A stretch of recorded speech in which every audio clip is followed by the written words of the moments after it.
বাংলাদেশ চলচ্চিত্র শিল্পী সমিতির নতুন সভাপতি মিশা সওদাগর ও সাধারণ সম্পাদক পদে জায়েদ খান নির্বাচিত হয়েছেন।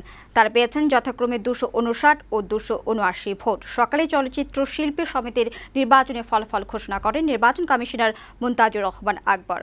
আগামী 2 বছর এই কমিটি দায়িত্ব পালন করবে বলেও জানান তিনি। নির্বাচিত হওয়ার পর সকালে নবনির্বাচিত সভাপতি মিশা সওদাগর ও সাংবাদিকদের বলেন, চলচ্চিত্র শিল্পীরা বারবার অবহেলার শিকার হয়েছেন, এর থেকে তাদের মুক্ত করতে হবে। দুস্থ শিল্পীদের সহযোগিতার জন্য ফান্ড গঠন, দেশীয় চলচ্চিত্রের উন্নয়নের স্বার্থে প্রয়োজনীয় সব উদ্যোগ নেবেন বলেও জানান তিনি।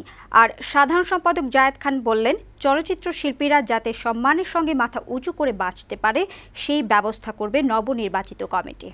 আমি মনে হয় আজকের এই জয়টা তারুণ্যের জয়, আজকের এই জয়টা হচ্ছে আমার বাংলার জয়, আজকে এই জয়টা হচ্ছে বাংলাদেশের জয়, আজকে এই জয়টা হচ্ছে চলচ্চিত্রকে এগিয়ে নেবার জয়। এই প্যানেলের প্রধান লক্ষ্য হচ্ছে শিল্পীদের স্বার্থ সংরক্ষণ করা, ভিনদেশীয় যেটাকে আমরা বলি নিয়ম না মেনে যেসব চলচ্চিত্র এসে আমাদের হলগুলোকে দখল করে নেওয়া, এগুলোর দিকে আমরা খেয়াল রাখবো শিল্পীরা। আমরা একটা স্লোগানকে সামনে রেখে এবার একটা প্যানেল করেছি, নীতিগতভাবে আমরা এক।